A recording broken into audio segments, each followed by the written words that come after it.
care about those characters. It's like any show. If you watch a show like right now, House of Dragon is rolling. It's like the reason why early Game of Thrones works is because you're invested in those characters.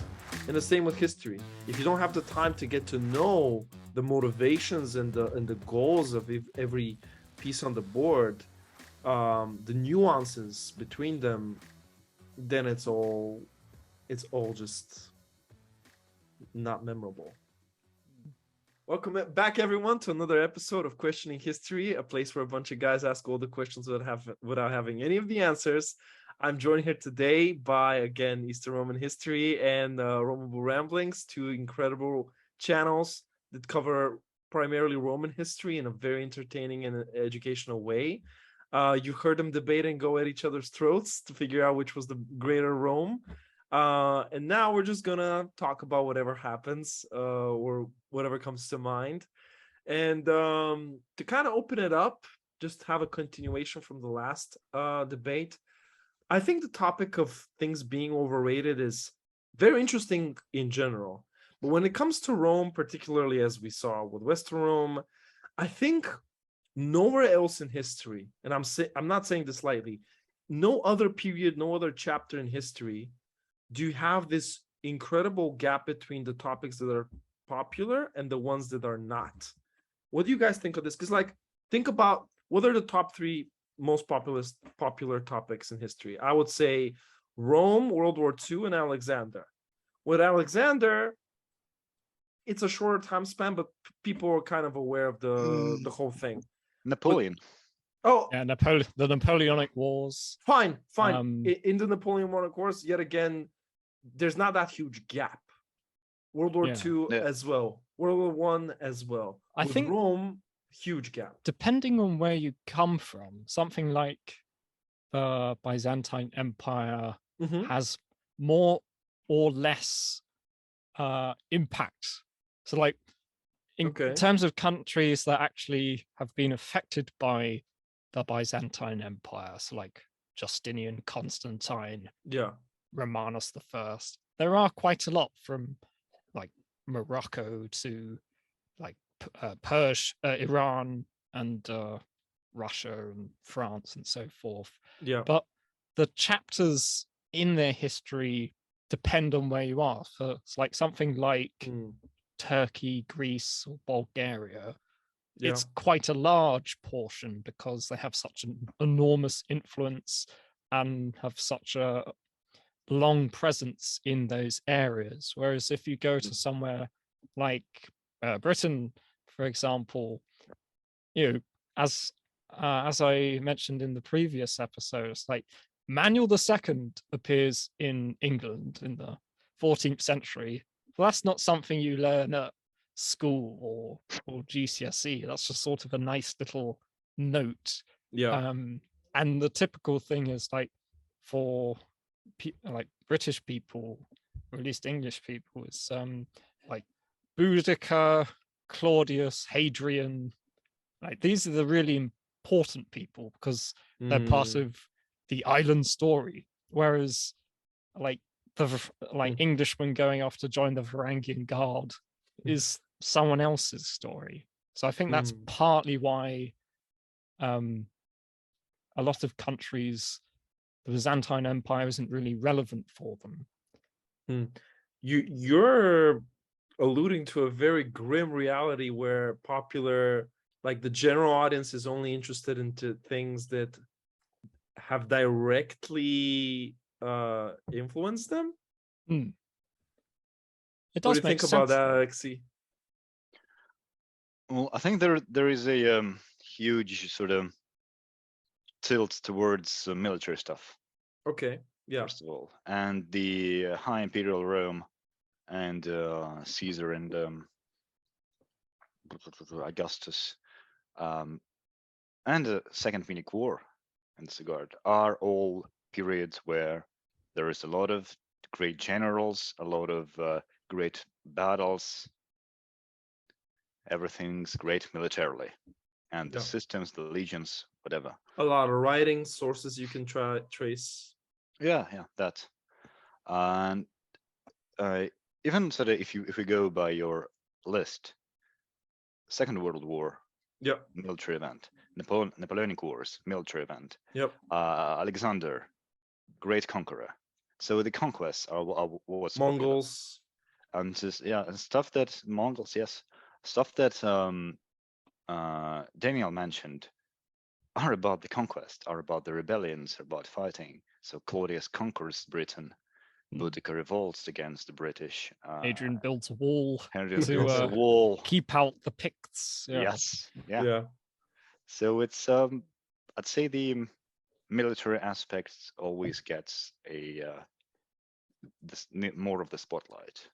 Why do you think that is? Religion. Like if you had to put a finger on it, why?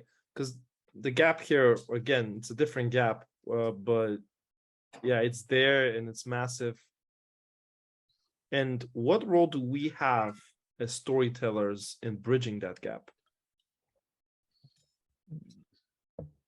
Or should we? Should we even attempt it? Or should we just give the audience more of what they want?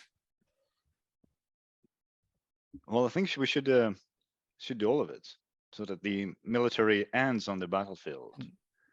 But it starts with the social stuff, right? With the organization, with how the society works. Why were the Romans able to replace the armies that they lost in the Second Punic War? Why did they have such a high birth rates?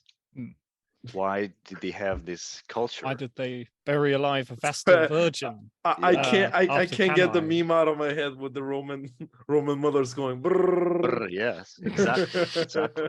Why? What kind of society was able to produce those burning mothers and enable those conquests? Yeah, and why every Roman man wanted to go to war and die for glory? Yeah, this kind of stuff, and this is it's tied to the like, sure, most of the people, I guess, also younger people, probably just kind of stop at some point. Just give me the battles, give me the fighting, give me man pokes the guy with the sword. But give me the big numbers, 50,000. Yes, this stuff. But a lot of people would be interested in the causality and the reasoning and why, instead of to the sort of what kind of events and tendencies are intertwined in the military successes. Yeah. And maybe like they all don't have to focus on military so much in the end. Mm-hmm. I think there's a lot of depth to this question. A lot. So yeah, we could probably spend the whole episode talking about it. But I think sort of 3 points I want to make. I'll try to be as brief as possible for time's sake. So the first was, I think there's in some respects a disconnect between popular history, so like what I don't know, Dan Snow wrote most recently, or what program he produced most recently, and then what like someone like Warren Treadgold or someone has written in their history book, because a lot of academic history, at least in the Byzantine field, is about like culture and religion and society, especially after the in and after the 70s. And so other subjects like political history and military history were for quite a long time, since the sort of 19th century, with people like Charles Oman, were quite neglected. So like until 2005, there was no history or like biography of Basil II. It just didn't exist, at least in the English-speaking world. Yeah. And like the 1980s, you have Morris's famous treatise hadn't been translated before. Whereas but you had an explosion of exploration of things like saints' lives. How did people live? How did the economy work? The introduction of like serious introduction of archaeology and numismatics, which before historians were very much focused on the literary sources. So like, what did Tacitus write today? And stuff like that. Or art, poetry. And and art history. Yeah. So I think there's that. I think for a lot of people, it's like the big stuff is the initial draw. So like,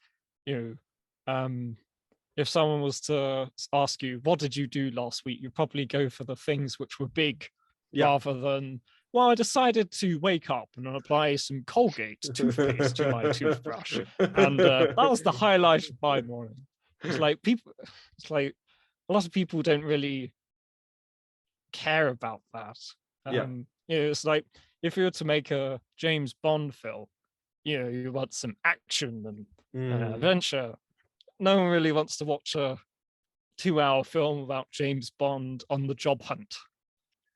After he's quit MI6 or something like that. So I think I had a third point.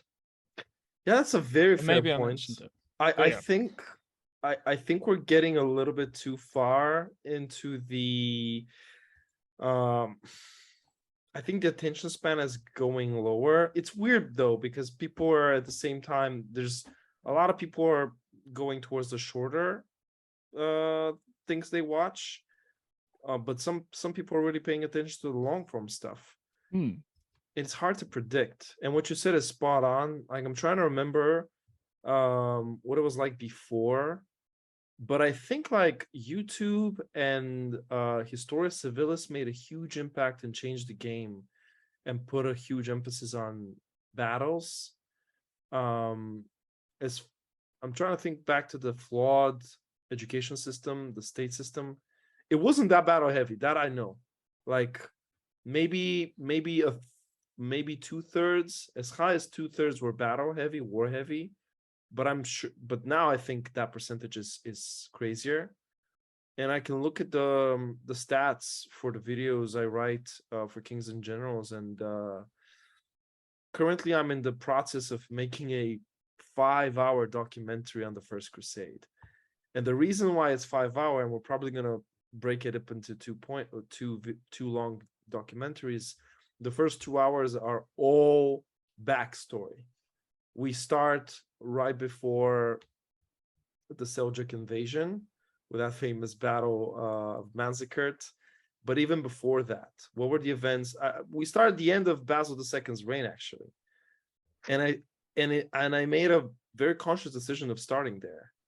But those build-up episodes, as you probably would imagine, are not getting as many views, despite an enormous amount of effort, production value, illustrations, animation being put into them to make them as appeasing to the general audience as possible. People are clicking for the battles. People are clicking for Antioch. So it's very hard to sell people on the backstory, as you said it.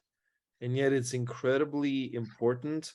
And I think some channels, I won't say any names, but some channels are just doing the payoff.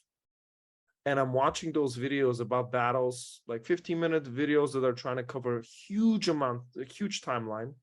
And I'm watching those battles, and I just don't care about those characters.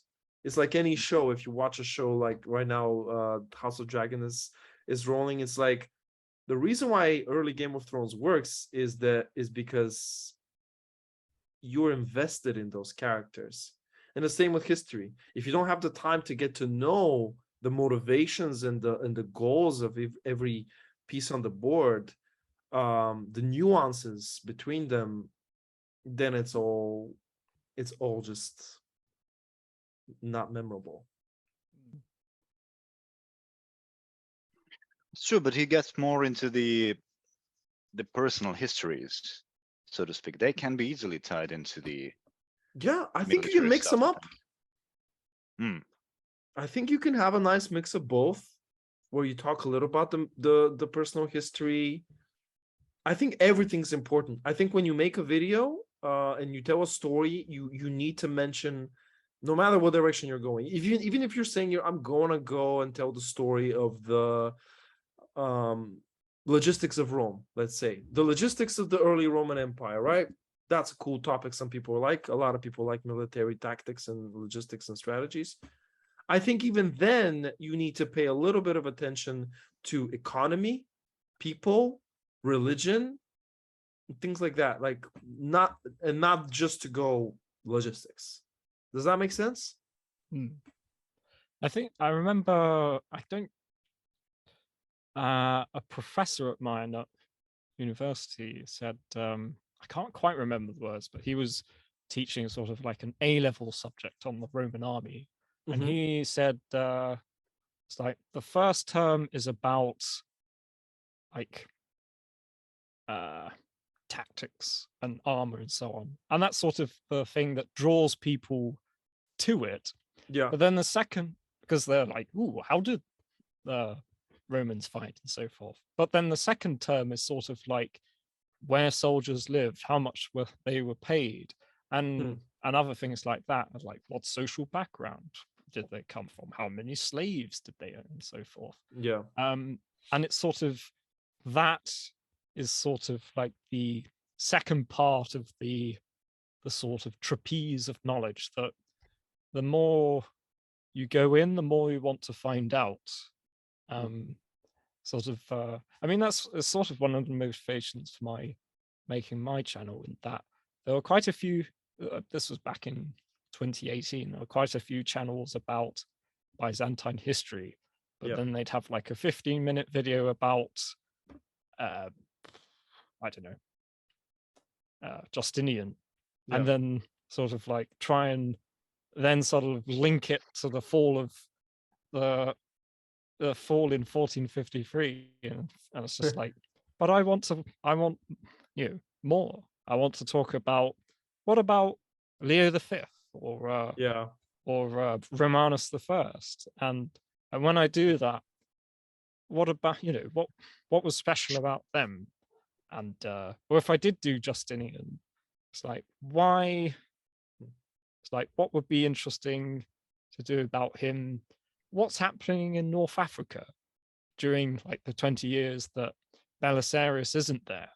Because quite a lot happens there, but it's in most, so like when Epic History did their Belisarius series, which is really good, it's like as soon as Belisarius leaves North Africa, there's that whole story of what's going on with like the governor Solomon and Moorish revolts and John Trogliter and so forth, which just remains in the shade. It's funny also how YouTube has a huge factor into this. Maybe people don't know that, but for for a long time, videos pretty much were 5 to 10 minutes long, and there was really no incentive for them to be longer. So, and history doesn't really thrive on that mark. I don't know now. It will be interesting to see how shorts affect history telling, but I'm really happy that YouTube at one point switched from 10-minute content to longer content, because like around 20, and that's in Kings and Generals, we are around the 25-30 minute mark most of the time. And I think that gives you a lot more freedom to tell stories better and give a little bit more nuance, or make them a couple of episodes and then stitch them together. But without going too deep into this topic, unless Alexi wants to add something, I think this transitions well into something I can't not mention. The moment I started this podcast with the other two guys, I've always wanted to get some guests on and ask controversial questions and share these ideas.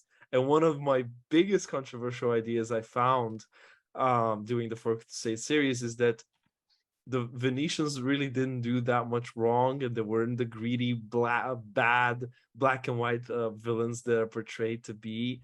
And both of you know so much on the topic, and I wanted to ask you first, what do you think, particularly in the Fourth Crusade? When you hear the Fourth Crusade, what comes to your mind? Or the sack, in particular, the sack. I mean, the sack. Well, in one, for me at least, I sort of see it in two halves. There's the objectionable part of, well, it's a sack. This happens quite commonly, so okay. And then there's the other half of, it was a pretty horrific sack. Sort of, the old rape and pillage and destruction of art, and there's a great account by Niketas Koniatis, who has to escape the city during the sack, which is good fun. He has to try and. Have you seen the video titled "What Was Lost in the Sack"? Yeah. I think really? I wanted to do it myself, but yeah, I found out that I wanted to do a trip around Venice. Yes, I know St. Mark's Square is basically the Forum of Constantine moved a few miles into Italy. Yeah, Niketas Koniatis, like a good chunk of that video, especially at the end, is me quoting him to some really beautiful and sad illustrations, like his attempt to preserve for the generations what was lost, knowing that his words would come short in describing it. Alexei, how about you? You hear the sack of Constantinople, what do you think? Absolute travesty. The worst event in medieval history. Ooh, okay. The 13th century is probably the worst century, I think. Was in the maybe not so, like I thought about it a couple of times, but yes, I think that the Fourth Crusade, well, at least close to it. Just the sheer, I think, the loss of legitimacy of crusading as an idea is so. On the video that's titled "What Was Lost in the Fourth Crusade," I left a comment that said, "Well, how come you did not include the dignity of the Catholic world in this list?" And I think that's the biggest loss here. There was no going back from this in terms of people sometimes speak about the Great Schism. So, but not that many people actually cared about the Great Schism. But not even the Byzantines when it happened. It's just we're in schism. Okay. I mean, they were in schism, kind of like, and this is like a process that's been going on since. Well, it was more like the end of the process rather than like the big. It's the rubber stamping of the process that's like only one side agrees to, also, and I think the following pope even ratified. I don't remember, but the real schism is the Fourth Crusade.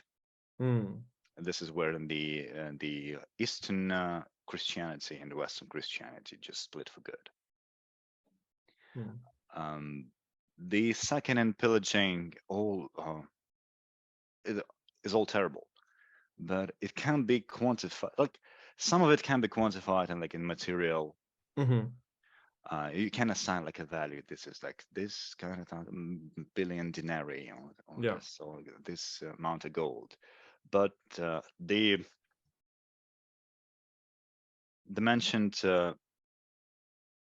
corruption of the institution of crusading, the split between the churches and the not so much between the churches, but between the peoples, between the Catholics and the Orthodox, and the destruction of art that can be restored, are losses that, well, as I said, they can be replenished. Something that's, well, it's gone and it's not coming back. You can't glue it back together. So that's why I think it's such an event. This is great because two very different accounts, and so It's gonna be tricky. I've mentioned this before. I'm gonna try to make it interesting, but I completely disagree with you, Alexi. I used to think like this for a very long time. My relationship with Venice began very bumpy. I hated them deeply, deeply. When I didn't know that much history, and when I read the account of how they bombed the Parthenon, that's when it started. But now I'm the biggest supporter of Venice, and I discovered the accounts of a Englishman, a gentleman, one with very rich background, and he's such an interesting figure because we're talking about a guy who had an incredible life story. There's a quote of him playing tarot cards with the king of Egypt. He escaped the bombing in Istanbul from the Germans. He won the lottery in Las Vegas twice. He met the Emperor of China. This guy, as English people were being bombed in London, he was basically touring the Middle East. And because he had a very, very rich background, and he was very well educated, and he was good friends with oh God, who wrote 1984? Oh, George Orwell. Yes, George Orwell. Was it? I think so.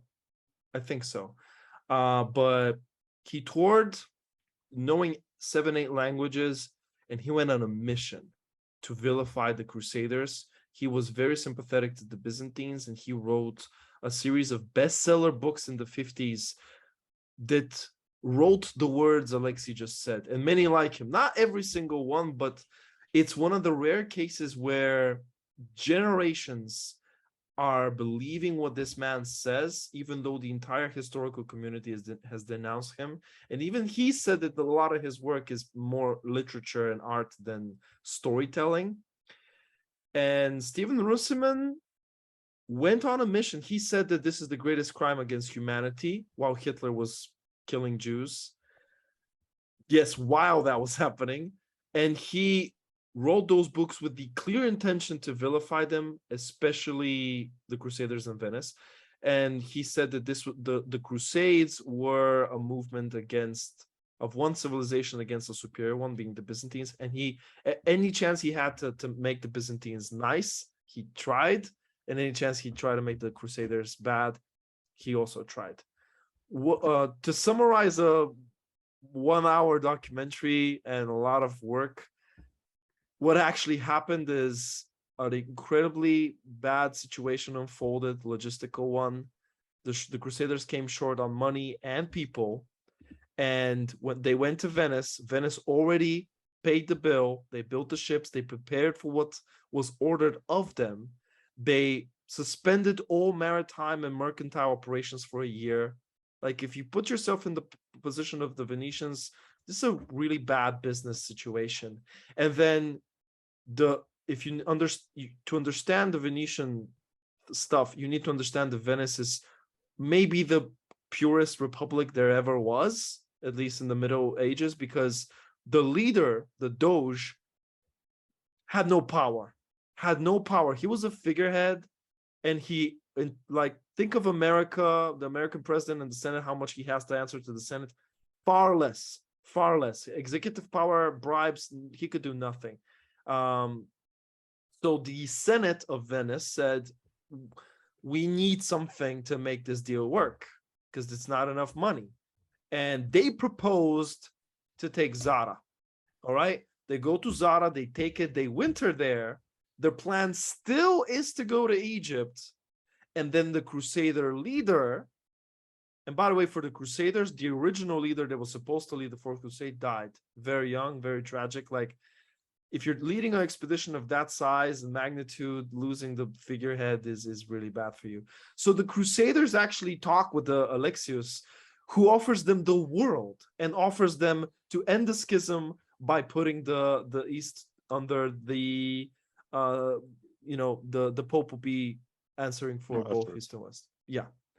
So it's his idea. A little something. There's a funny little instance. Sure. Alexios. Yeah. When Alexios is free and the Crusaders are freed, driven out Alexius III and freed Isaac. In Geoffrey Vilharduin's account, when they go to meet Isaac, they're like, "Oh, your son has offered this, that, and the other," and Isaac, who is fairly a mediocre emperor, but enough blind. And blind by that point, and quite ill, but at least had enough brain cells to go like, we may have. I'm paraphrasing here. That's like, we'll give it our best shot. Basically, it's just like, I don't know how realistic these things are. A lot of people want to vilify and place intent.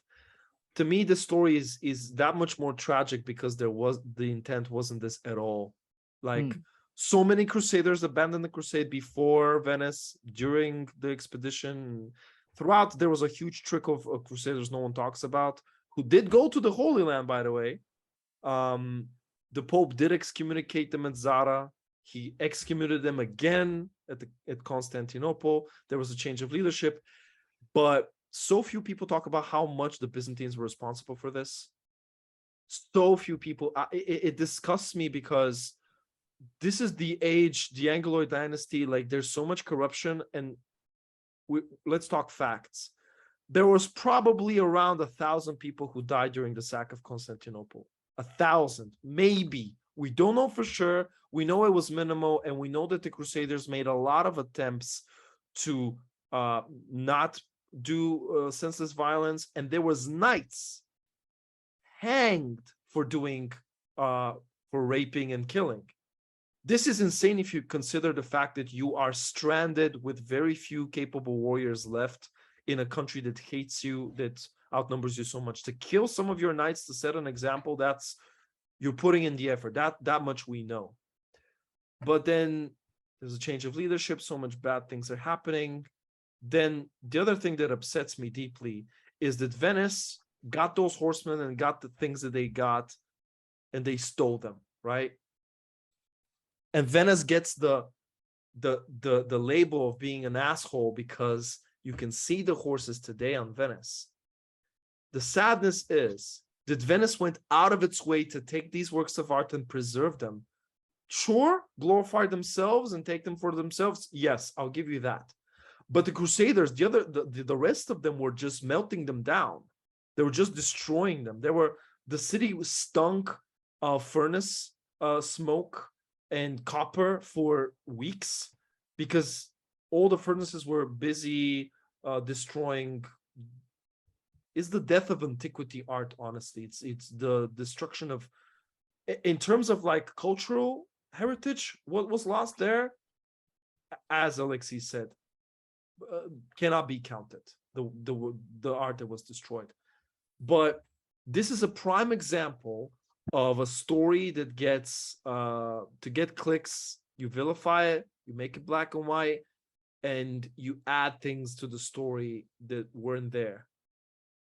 Everyone was trying to go a different direction, but the wind kept blowing them in that direction.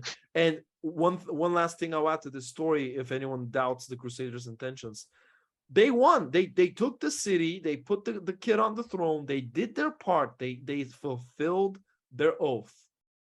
They were inside the city celebrating. They could have taken it there and there. There was no defenses. Not only did they not do that, not only did they didn't commit any atrocities as they went into the city and they were celebrated as heroes, when the emperors, two of them now, Isaac and Alexios, asked him, hey, you guys are you could be a little bit trouble, and there's many of you and we don't know how to feed you. Could you go over to the other side and camp there? They said, fine. And then they said, could you also work for us for free as a mercenary force? They also said, fine. Because this didn't happen in a day. This is a very prolonged period of time. And I will keep repeating this over and over again because it's one of the stories that people get wrong the most. And I thought, like Alexei did, I thought this was one of the worst events in the 13th century, in the Middle Ages. I wish people talked about the Latin massacre, because there 30,000 Latins were slaughtered, genocided on the streets. The cardinal in Constantinople they cut his head off and they tied his hair to the tail of a dog that ran through the streets. 30,000 people, properties destroyed because a madman told him to do it. Like he started a coup. He wanted to get the throne. 1182. Exactly. Yeah. Like, can you like imagine a football field of people being slaughtered in a day? And to me, that's what killed the schism. Like that's when the schism, there was no turning back, because like everyone in Italy got to hear, they probably knew someone who died in that massacre, because it was the entire merchant force of most of the city states ran over. Okay, so interestingly, you led with the defense of Venice, even though I didn't assign particular blame on Venice. No. Yeah, I was talking about people in general, not so much about you. This is not the debate. But I'm not sure whether you get the 1,000 figure. Probably 1,000 maybe died in the fighting, in the taking of the Constantinople. So that over Alexius V already. Mm-hmm. But it can't be denied that Constantinople before the sack and Constantinople after the sack are two different cities. Yes, So, correct. The Latins. It's also made worse because the Latin emperors never have any money, and so they can't maintain anything. Yep. Yeah. So the city is basically left to rot for 60 years. Yeah, absolutely. Correct. Is So, that it?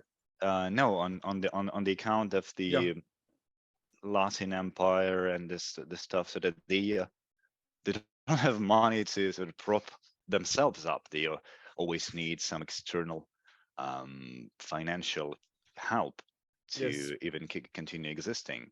Yes. And even though the Pope did excommunicate the Crusade, after the sack happened, yes, he sort of went, "Oh well, nah, it is what it is, huh?" now we mended the schism, I guess. Yeah. Which is incredibly opportunistic, to say the least. Yes. And everything about this event is incredibly opportunistic. Of course, you can't deny that Alexius IV is the main culprit, but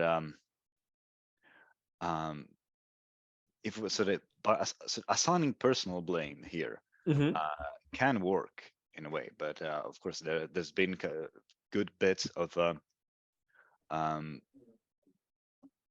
active actors on the Venetian side. Well, Enrico Dandolo is probably the most famous, and he had a grudge against the Byzantines, of course, because of the aforementioned massacre. Was also slightly before that, in the 1176, the expulsion of the Venetians. Where there's a great bit, just to diverse slightly, there's a great bit where Manuel Comnenus, in a single day, has every Venetian in the empire arrested and their property seized. Yeah. And the logistics involved with that. In a pre-modern society, but also the sort of espionage involved to execute it. To be fair, they had their own quarter. They had their own. It's still impressive, but to be fair, they had their own quarter. They were so powerful and complete assholes. Like they even demanded to have their own priests there, and if there was a crime, they demanded there to be a Venetian judge residing over that verdict and not a Byzantine one. So they were sort of easy to locate. Quickly to rebuttal the point, the brilliant points that were brought up. One, the depopulation of the city had nothing to do with the murder and everything to do with the fire. Yeah, it's still the Crusades' fault, but specifically, I think the number of the people who were killed is overblown. So fires demolished maybe half or 3/4 of everything that was wooden. The stone things, fine, but most people who lived in wooden houses at the time, the fire spread. There was 3 fires. one by the Crusaders, one by the Venetians, and the biggest one by the Byzantines, who wanted to stop the invasion by burning down their own neighborhood, and the flame spread. It's ridiculous. But fire, and what Daniel said, the treasury was so exhausted that if you find yourself in an urban city which has no money to employ you, you're just gonna run to the countryside to just survive and not starve to death. Like, a lot of these people just fled everywhere in all directions. There was no point to stay. A new government, these Latins, they were definitely scared of them. But on the point of murders, I continue to stand tall. I'm making up the 1,000 number. It could be 100, but it's not even close to 5,000. It's we would have heard about it. Every account we have is kind of on the Byzantine side here. So if there was a lot of murders, they would have overblown them by 1,000 times. For the excommunication, the opportunism, yes on all the points. But if we bring opportunism to this conversation, all I have to say is this: if Alexios didn't have that faithful meeting, and that was a very Deus Ex Machina kind of meeting for their paths to intertwine in the Holy Roman Empire, had he not made that offer, and I say this knowing what I'm saying, they would have went to Egypt. Had he not made that offer, they had go to Egypt. And it's very funny that they take the offer. The Byzantine traditions are constantly, there's another emperor and another emperor and another emperor, right? Western Europe doesn't have that. The knights are like, whoa, someone like took your God-given rights to rule, and they were all about these codes. They were assholes and they were genocidal, but they had all these codes, and they couldn't fathom the fact that this is your rightful throne and it should belong to you, and someone stole it from you. And also, you're going to keep your word as you're going to give us all this money on all these promises, right? It's a sad realization to think that this very capable, very well trained, and very well organized crusade, despite their small numbers, with an incredible fleet. The Venetians had war galleys. They didn't get to use them, but they had a crazy war fleet for this endeavor that they invested in. This could have made it to Egypt. And this genuinely could have, the Fourth Crusade could have been the most successful crusade of them all. Genuinely. Well, a lot of things could have happened, of course. Yeah. We have what we have, and what I we guess without the extensive referencing of the sources, the biggest point, I think, had it been not the crusade, had it been like a mercenary army, or anything like I said, or some other army, a conquering army. It's not like the Byzantines didn't fight any of the Western forces before. Like there were Normans and whomever. Yeah. But just the sheer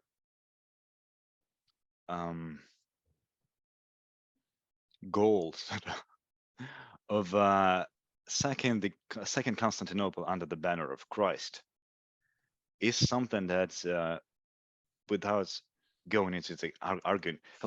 And everything else, right? Everything else is arguing figures. It's 1,000 people died, 5,000 people died. Hey, yes, this stuff. Everything else this is arguing figures. What I'm getting at is the symbolic. The qualitative value, significance. The symbolic significance. Yes, a great words of the event. So the Crusades, which were, well, the sacred struggle to bring back the Holy Land for the Christian world, it now sacks and destroys the greatest Christian city. How's that for a change? I'll do you one better. I'll try. I think that it's an even bigger crime. I'm gonna go a little Game of Thrones here. You remember that story that was told about Walder Frey? Like, what's the biggest crime in that story, where the rat and the eating things? Like, you don't kill a guest, you don't kill someone in your house. These 30,000 Latins who were, opportunistic. They were in the city. They took the jobs of the Byzantines, but the Byzantines didn't value the merchant class anyway. Slaughtering 30,000 people on your doorstep who are defenseless, who are merchants, you've relied on your economy on them for so many years. You've given them a home, and you go in with a crazy mob and you tear them apart. This was not an army killing civilians. This was civilians slaughter. And the clergy, you bring a religion here. You bring Christians and the banner of Christ. The Byzantine clergy went ahead to the commoners and told them, make sure you target the Catholic clergy in the city. Make sure none of them stay alive, which is brutal. And to me, honestly, there's been so many sacks, like all throughout history. And if you compare how many people died, you say it's figures, but the figures are important. Like there's a Norman sack of Thessaloniki where reportedly 20,000 people were killed, but for Thessaloniki, 20,000 people, that's like how much percent of the population? It was a genocidal sack. To me, these numbers are valuable. And it's an accomplishment that in the frenzy, the fervor, and how many times they betrayed them, the Byzantines betraying the Crusaders, it's crazy to me that the Crusaders didn't slaughter everyone. It's an accomplishment that they managed to restrain themselves and give the orders to everyone to not do it. They made the effort to destroy all those works of art and make coins out of them. Literally, monuments were giant monuments. The pupils of the person who designed the Colossus of Rhodos, there were similar works of art that were in there. Yes, that's bad, but that's controlled, that's organized. There was no killings because of that same level of control and organization. In fact, all of the spoils of war that were taken from the churches were actually put into a couple of places on piles, and they had strict rules on how much you could take. And every knight got this much, every foot soldier got this much. And there was a report of a knight who took his shield and stacked golden chalices and gold stuff up into his neck, and they killed that knight because he disobeyed.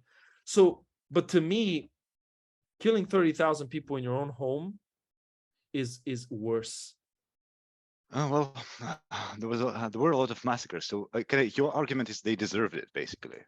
Oh, no, which maybe no, they no, did. no. But, I think if people are so obsessed with blaming things, yes, I think the Byzantines have the biggest share of the blame, and the elites and the commoners. And I'm saying, you take Enrico Dundolo out, 4 Crusades still might have happened. You take any of the Crusader leaders out, 4 Crusades, the sack of Constantinople still probably would have happened. You take Alexios out, never happens. Never happens. And yeah. Like other mercenary forces fought them, but you need a naval force and a pretender that you want to put on the throne to actually take the city, or guns and Mehmed. Like no medieval army could take Constantinople unless you have the naval aspect and the legitimacy aspect, which the Crusaders had. Like they had a purpose, they had a drive. This Alexios guy gave them all the motivation in the world. A lot of them deserted. A lot of them were like, what are we doing here? Let's just go to Egypt. I was promised salvation and to go to heaven. As they should have. But it's his fault. That's what I'm saying. Sure. You take that puzzle piece out of the picture, no sack. Like, okay, I'm not here relieving Alexios IV from the blame. I'm just I believe I called it, like, the fourth crusade. I dubbed it the biggest cock up in medieval history, and I think it's just like everything that could have possibly gone wrong went wrong, and went wrong in the worst way. At virtually every stage of the expedition. So. Yeah, it's funny how the thing that goes wrong That's the a technical most term, by the way. It's funny how the thing that goes wrong the most often, soldiers going rampant in the frenzy and killing thousands, that's the only thing that didn't happen wrong. But everything else, Damn. Okay, bleak, but I hope I have insightful. Daniel, you have something? I was going to ask a question. It's like Yeah. with our in a previous episode, Alexei, you said the late Republic was the worst time to be in. Okay. And I was wondering why that was your choice. Getting stabbed by our neighbor, I guess. I mean, it is a very good choice. Like there is nothing to strive towards, nothing to fight for. Like in the 3rd century, well, you I don't know, defend the empire from barbarians or something. Yes, not wanting to be killed and ravaged. But murdering your brothers, your friends for either financial gain or for the interests of some guy who wants more power. Yeah, that is depressing. You are. I think you're right, but I think those leaders at the time did manage to sell people on the idea that I think it was a very idealistic time. I think the people back then had things to fight for, but they ended up being meaningless, which makes it that much more tragic. I agree. It was a solid choice. I want to ask before I forget, because this is something very cool that we do with every guest. We ask every guest to pick a figure from history, any figure, any timeline, someone who means something to you, and just explain who you pick and why you picked them. We've had picks like Teddy Roosevelt, Muhammad Ali, scientists, artists, generals, leaders, whatever you can think of. We're going to turn that pick of yours into a card and put your name on that card. It's something we do for guests, but also every patron who comes to our Patreon and subscribes, they get a card of a historical figure of their choice. So what's someone in history who means something to you and you would love to put your name on them? Philip II of Macedon. All right, big choice. Tell me why. I do like maybe I would have thought of someone else, right? But I think if you get a name on such a question, you should just go with it. Yeah. And Philip II, I think, like, well, we talked a lot about the underrated people. Yes. Right. And for me, I think like Philip, he's probably also called the Great, but whatever. But nobody remembers him because of Alexander. Yeah. Even though his story is so much more entertaining than Alexander's. Ooh, hot take. It is. So Alexander's story, so that you can't really relate to Alexander, because I know how many of us just go from success to success to success to another success. Yeah. But Philip had to grind his way through everything. You know, the fact that before at the time of Philip, Greeks didn't thought that Macedonia isn't real Greece. Yeah, it's just it's like the back of beyond. Yes, it was even worse as well, because Macedon was being invaded by the Illyrians. There was like there was a very real possibility that the kingdom of Macedon might not exist. Yeah, yes, true. And well, like this point right there, that real Greeks didn't think Macedonians were actually Greek, and but Aegean Turkey was. They thought it was Greek. Yeah, but if you try to say, to modern day Greek that Macedonia isn't Greece, well, you're gonna hear some strong words about it, and this is kind of it's really an achievement of Philip. And just you read his biography, and he's like, he has to struggle from like his very first day as an adult. He's like the succession war. Like at one point he like jumps out of ship and sails offshore sails back to shore to survive, and like he loses his eye. He fights all those battles. He loses some of those battles, and he builds Macedonia from the backwater. not real Greece, to this machine that goes hegemon that, of that the yeah, Hellenes. yes, the hegemon of the Hellenes, yeah. And that with someone like Alexander at the helm, it's able to just bulldozer through all of Asia up to the Ganges, or beyond, even beyond. I don't remember Indus. what is Indus. Yeah, Yeah. up to Indus, and it's kind of a belabored point, but like without this guy, there is no this guy. But in case of Philip, it's I think as apparent as in any other in history. So, Oh no, I totally agree. There wouldn't be an Alexander if there wasn't for Philip.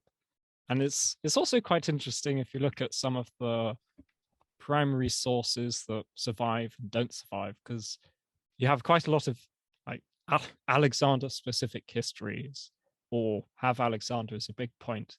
But there's also a few histories called the Philippic history where Philip is the big point, even after Alexander lives. So he certainly was well regarded. And also, just sort of a side note, I really like, in terms of like popular portrayals, in the film Alexander, Val Kilmer's performance as Philip, I thought was really well done. Which isn't he always drunk? Yeah, but it's just like, from what I know of like the historical Philip, it's like the portrayal of him in that film is sort of how I imagine Philip was, is sort of a really solid leader, but like really dodgy at home as well. Like not the best father, and maybe not the best husband either, but like, you know, a king you could respect as well. Yeah. And Daniel, who do you go for? Oh,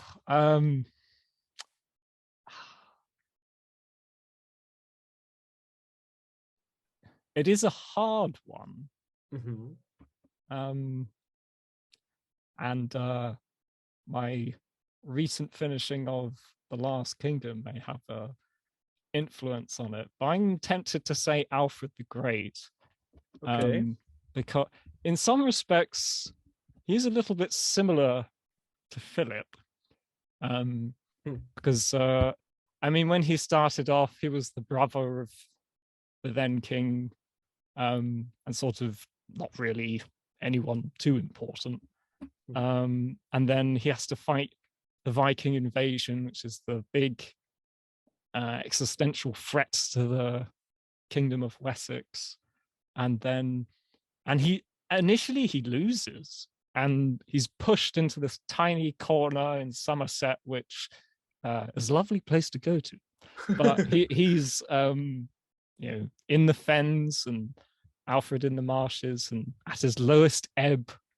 And it's just like, how do you come back from that? It's like Somerset is not the biggest place, and yet he's able to inspire the remaining Saxon lords in the area to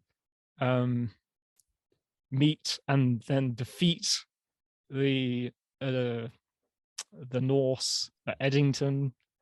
And then his reign sort of explodes into this mini golden age for the next 20 years, where it's like he wants to, it's like he notes that like this understanding of Latin has declined. So he really invests in culture.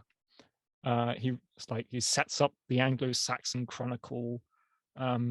He's one of the only, I think he's the only Anglo-Saxon king to actually have someone write a biography about him, Asser's Life of Alfred. He is one of the first kings to translate Latin texts into their own native language of Old English, and also sort of put what would have been modern spins on them, which are quite fun. He sets up the burr system to secure what is now the West Saxons, so from sort of Chester to London for the foreseeable future, and protect against Viking raids, and many other things. And it's sort of, from that point you have what we call English history as sort of the beginnings of England as a single state, instead of like the history of the Kingdom of Kent or the history of Northumbria and stuff like that. It's sort of, you go from that line all the way up. These are both, I um, love the fact that both of you would expect something Roman, Byzantine, but you both went with something like outside of that scope, and I love it. And I love the underdog stories. Like, probably my favorite historical figure would be Temujin, because he goes from nothing, becomes Genghis Khan and conquers the world, but he was just a kid, abandoned, with nothing. And I think most people are drawn to those underdog stories, and you see them all the time. Not all the time. Caesar wasn't an underdog, no, Caesar right? was not an underdog. No. But Napoleon was an underdog. You got quite a few of them in history that there's something about that story which I've come to really appreciate more recently from the Byzantine Empire was Theodore the First. It links nicely back to our 1204 discussion, because Theodore, if you look, has absolutely nothing. I mean, he's a sort of minor nobleman that doesn't own anything. Is for he already fled the city beforehand, before the sack. But the only thing going for him is not even his own good name, but his wife, who is the daughter of Alexis III. And it's only because she is an imperial princess that the city of Nicaea even allow his family into the city, not even him at first. So he goes from someone who has nothing, essentially, and within 20 years, through lots of trials and tribulations, with even his very small empire being imperiled at the Battle of Antioch on the Meander, to sort of, by the time he dies, setting up a viable state. I mean, it's not quite there yet. But he gets a nickname called the Tower Maker, which is a fun one. And he sort of has a legacy of fortifying lots of these towns in Asia Minor, and he's constantly at war, uniting like lots of little petty fiefdoms, and fighting off the Latins, and fighting off the Trapezuntines, and fighting off the Turks. And it's quite an amazing story from that later phase of Byzantine history, which I think, because it is after 1204, it falls into that, well, it's after the sack, so who gives a monkeys about it? And I think it's like, but it's like, it wasn't over yet. I like the fact that from the beginning to end, this episode had like a theme.